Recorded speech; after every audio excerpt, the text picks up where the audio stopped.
$6 million, all done at 4.6. Here at 4.5. When she died in Mexico in 1954, Kahlo was not yet famous for her bold, surreal self-portraits.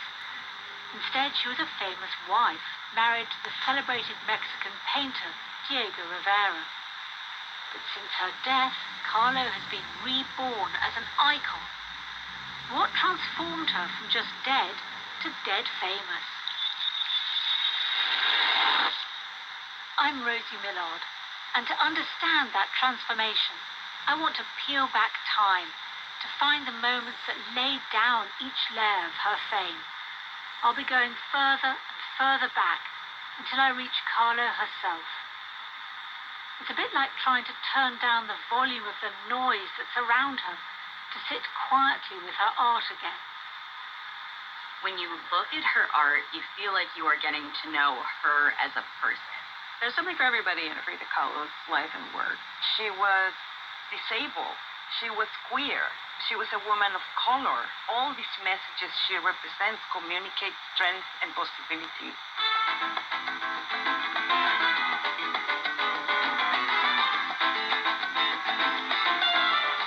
Born in Mexico in 1907, Frida suffered from poor health throughout her life. She lived dying, as one close friend put it. First came a bout of polio when she was 6 years old, and then at the age of 18, she suffered a near-fatal bus crash that shattered her body and left her with horrific injuries. She spent months afterwards confined to her bed and lived in pain for the rest of her life. During her convalescence, Kahlo taught herself to paint and began the first of many self-portraits, gazing up at a mirror placed over her bed. She used vibrant colours and often surreal symbolism to capture herself on canvas, her body, her pain, her complicated love life. Frida's long and fractious relationship with her husband, Diego Rivera, inspired many of her paintings. Kahlo surrounded herself with friends and had affairs with both men and women, but despite this, she was often desperately lonely. By 1954, after painting for nearly 30 years, she'd had just 2 solo exhibitions of her art, and most of her paintings remained unsold. But in 2021, her portrait Diego and I went for a record $34.9 million. If we go back in time, we discover that this sort of fame doesn't just happen overnight. From BBC Radio 4, this is Dead Famous, Episode 3, Frida Kahlo.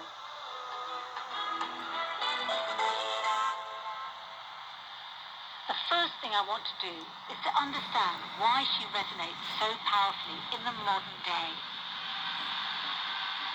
For some reason, Frida grabs me, as she does, I guess, many people. Writer for Mother Jones magazine, based in Washington, D.C. As somebody who had a unibrow in elementary school, I completely see that, this woman was not just a very carefully manicured unibrow, but a mustache. It was so contrary to, our popular conceptions of beauty. Kahlo is famed for her self-portraits. I paint myself, she said. So I'm alone, because I'm my best. It's really those self-portraits that are the things that get my... she would have been an influencer. The selfie was made for her, and even though she's been dead since 1954, she has an Instagram account, and it has more than 1 million followers. It's pretty remarkable, and I think this is a lot about her. The modern, look at me sort of thing. That was her. This pioneer of the selfie made around 200 works, about a third of which are self-portraits.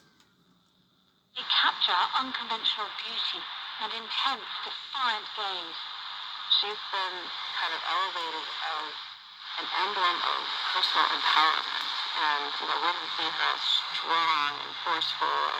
And, she broke with a lot of social norms around gender and women's role.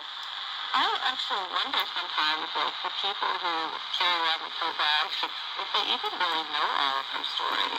Like with Che Guevara, a lot of people see the pictures, but they don't really know what he's famous for. And I'm wondering if she treats you that way. Collins moved beyond being merely famous to become an iconic, but perhaps something of herself lost along the way. She was a proud. Let me get it.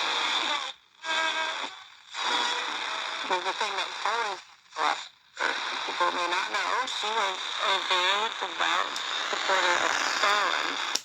The minute she died, one of the last paintings was called Stalin and I, and she just worshipped him long after everyone knew all the horrible things that he was doing, all the people who had died under his regime. And that part of her legacy, I think, still is not well enough known, and it should be.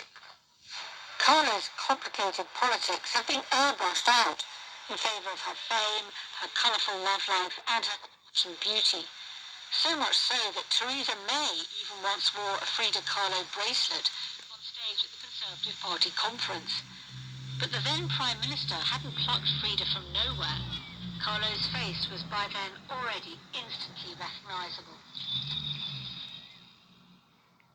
Guillotine. It's March the 8th, International Women's Day, and the toy company Mattel is launching a new range of Barbies. The Inspiring Women series features dolls of powerful female role models, including aviator Amelia Earhart, NASA mathematician Katherine Johnson, and artist Frida Kahlo. The doll is in Frida Kahlo's image, right? But the doll is also a Barbie. Laurel Wickersham Salisbury.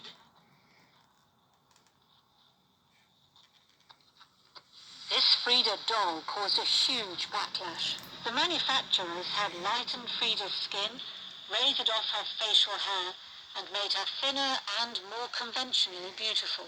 They downplayed her strong eyebrow, and they didn't put her in an authentic dress.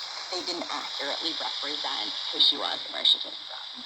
Frida's image became so ubiquitous and so popular that the international obsession with her was branded Frida Mania.